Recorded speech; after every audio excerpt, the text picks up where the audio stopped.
Salut, c'est les Jérôme. Entre deux pluies, on profite d'un petit rayon de soleil pour faire un petit tour du jardin, car ça a bien changé depuis la dernière vidéo. Alors, c'est parti. Et bien comme toujours, on commence par la parcelle la plus à l'ouest, qui est bordée de framboisiers. Ce sont des variétés remontantes, alors elles entament une nouvelle floraison et produiront des fruits quasi jusqu'aux premières gelées. Derrière ces framboisiers, nous avons les buttes, avec entre les deux une double ligne de patates. Sur les buttes, on y a mis des laitues, oignons, échalotes, radis, etc. Les oignons sont en train d'être récoltés, et heureusement qu'ils étaient sur des buttes plus drainantes, vu les quantités d'eau qui sont tombées cette année. Bon, la récolte n'est pas si mauvaise que cela finalement, mais ils sont restés assez petits. Il faut encore qu'ils sèchent parfaitement avant qu'on puisse les remiser, sinon ils risquent de pourrir. Les échalotes par contre, c'est assez bien, on va garder les plus belles pour les plantations de l'année prochaine.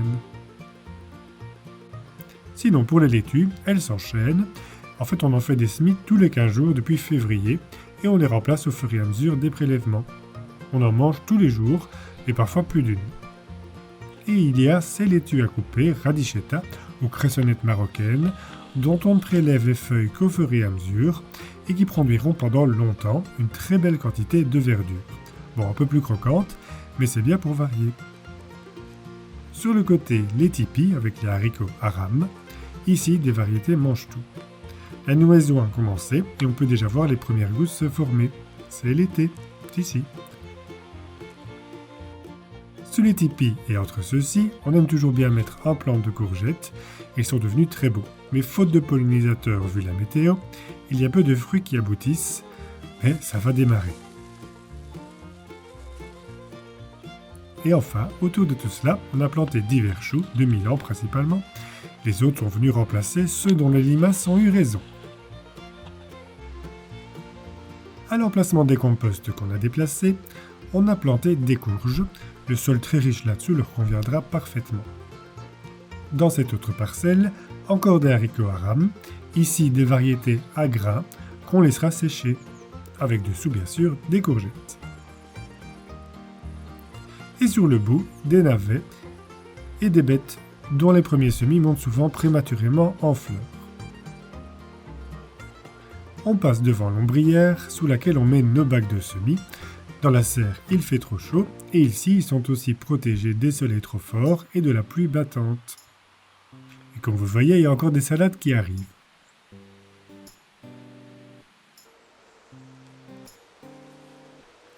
Un peu plus loin, la spirale aromatique, toujours bien fournie en herbes et plantes aromatiques, thym, lavande, ciboule, coriandre, basilic, persil, poireau perpétuel, etc., etc. Sur la bande qui se prolonge vers la serre, une longue parcelle de patates et de fèves. C'est comme ça qu'on a l'habitude de faire ces cultures et on s'apprête à récolter les fèves. À vrai dire, on l'a fait juste après avoir filmé ça. C'est une culture assez simple, mais la récolte est assez fastidieuse.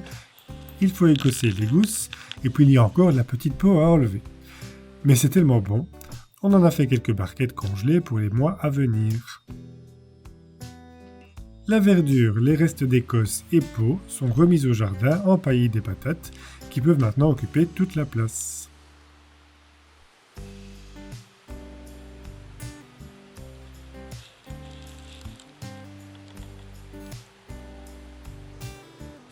Sinon, du côté des parcelles principales, d'abord les pois aram.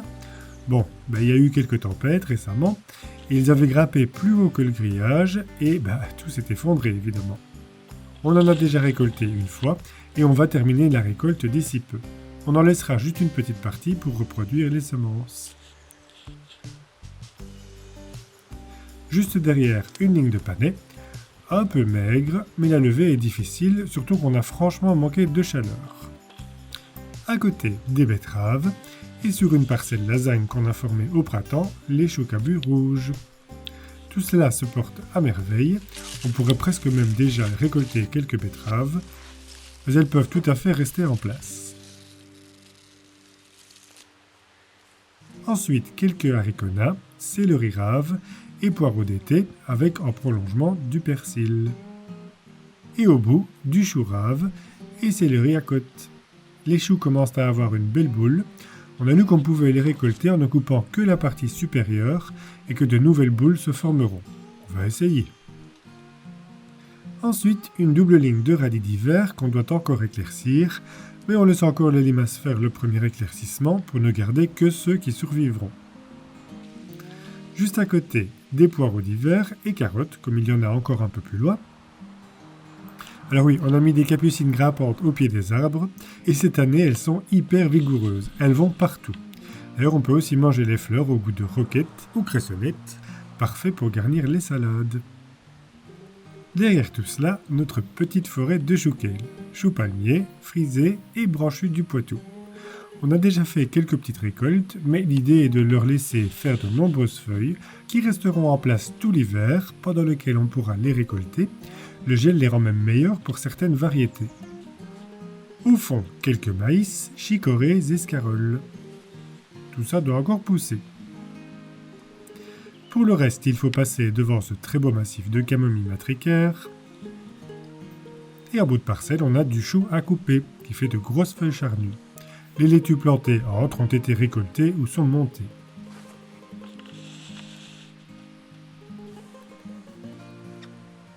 En prolongement, du céleri rave, le premier semis, et les boules commencent à bien se former. On coupe les racines superficielles régulièrement pour favoriser sa croissance. Alors juste avant, il y avait aussi une autre double ligne de poireaux d'hiver bordée de carottes de conservation. On fait ce semis sur un lit de compost tamisé, puis recouvert de terreau tamisé, et ça va toujours bien.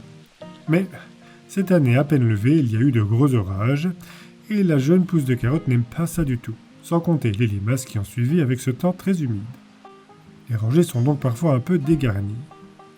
Et enfin, tout au bout de la parcelle, on a mis les treillis pour les cornichons, avec derrière encore quelques pieds de courge.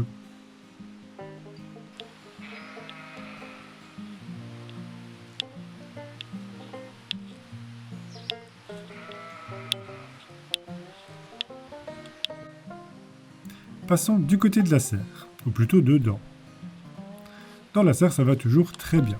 Malgré la saison peu favorable, on n'a jamais eu d'aussi belle culture. Les pieds de tomates se sont bien développés, tout comme le concombre qui fait de nombreux fruits. Alors il faut les récolter à temps pour ne pas que ce soit rempli de pépins, et pour éviter l'amertume, on pense à l'arroser régulièrement. Sinon, les tomates, on n'en a jamais eu aussitôt. Il faut dire qu'on s'y est pris beaucoup plus tôt cette année, en février pour les semis. Les premières commencent à prendre des couleurs et cela promet une belle récolte. On arrive justement au bout des coulis de l'année dernière. Sur le côté le mieux exposé, et donc qui ne fera pas d'ombre aux tomates, les aubergines et poivrons. Bon, par manque de chaleur, ceux-là sont un peu plus timides, mais il y a quelques fruits ici et là en croissance. Il reste quelques aromatiques, un peu de pourpier et un pied de melon, mais il n'y a plus de culture primeur dans la serre, ni semis, ni laitue, radis, etc. Il fait trop chaud et les tomates prennent toute la place et la lumière.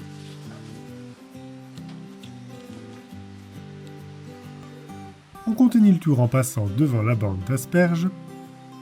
On a encore pu faire quelques petites récoltes. Et maintenant les tiges sont en fleurs et c'est fini pour cette année. Derrière la citerne, encore des pommes de terre. Puis les parcelles en lasagne avec des courges. Et là on peut voir la différence de vigueur, c'est incomparable. Toutes pourtant ont été plantées le même jour. Demi-tour vers le point de départ en passant par cette autre parcelle avec des pommes de terre. Ici les plants ont été plus atteints par le mildiou qu'ailleurs. Car oui, on n'a pas fait gaffe, et comme Damien, on a un peu abusé de la pluie cette année au jardin. Et les maladies cryptogamiques n'ont pas demandé mieux. Bon, c'est comme ça, au moins cette année, on n'a pas encore dû arroser une seule goutte au jardin.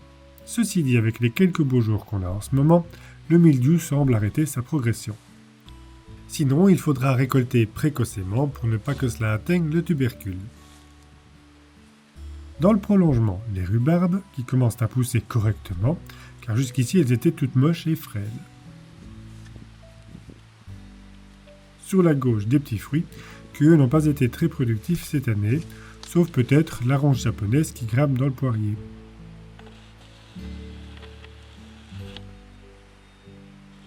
Plus loin, dans la couche où on met le fumier, encore des courges. Et ici aussi, elles aiment bien ça. Le nombre de fruits sur ce plant de petits marrons est impressionnant. Il faut dire qu'en plus, ça s'enracine probablement à chaque nœud.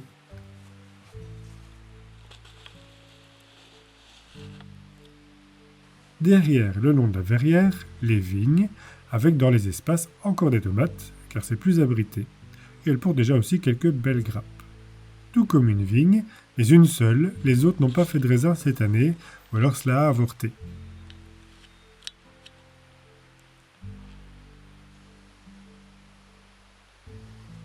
On revient vers la terrasse avec sur la gauche les fraisiers et les choux de Bruxelles. Les fraisiers, ça promettait bien au printemps, puis de nouveau avec la saison, ça n'a pas été. On n'a quasi récolté aucune fraise. Et beaucoup ont été chippés par on ne sait quelle bestiole. On les retrouvait à moitié mangés sous le romarin un peu plus loin. Bref, pour terminer, sur la terrasse, un boubi. Mais il y a aussi des basiliques et de la roquette en jardinière. C'est comme ça qu'on a les plus beaux résultats. Ça va faire plein de peste tout ça. Et bien voilà, on a fait le tour complet du potager, ou presque. Et finalement, on trouve qu'il est très productif et que ça ne va pas si mal que ça pour cette année aussi spéciale.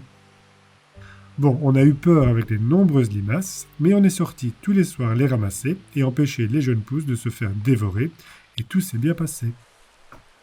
Sinon, du côté des animaux, on a eu des agnelages. D'abord 2 ici, et puis 2 autres, et puis encore un, 5 en tout.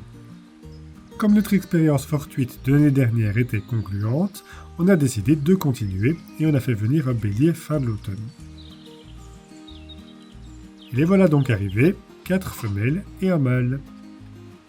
Les agneaux des brebis les plus jeunes allaient bien, mais les 2 premiers agneaux nés de la plus vieille n'ont pas pu téter, car à nouveau elle a fait une mamite. Du coup, on a dû les nourrir au biberon depuis la naissance. Du colostrum toutes les 4 heures, puis du lait pour agneau jusqu'au sevrage pour finir à 2 biberons par jour. Fallait pas leur dire 2 fois qu'on était là.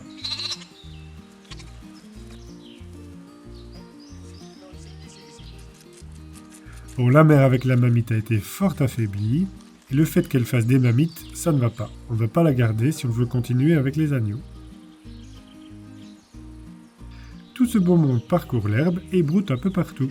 On a 3 ou 4 zones qu'on met en rotation plus ou moins une fois par mois. Alors les 2 qu'on a nourris, même sevrés, sont beaucoup moins peureuses et plus proches de nous.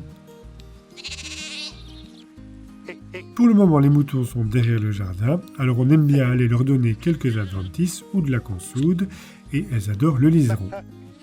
Alors ça fait une petite pause de passer un moment à les regarder.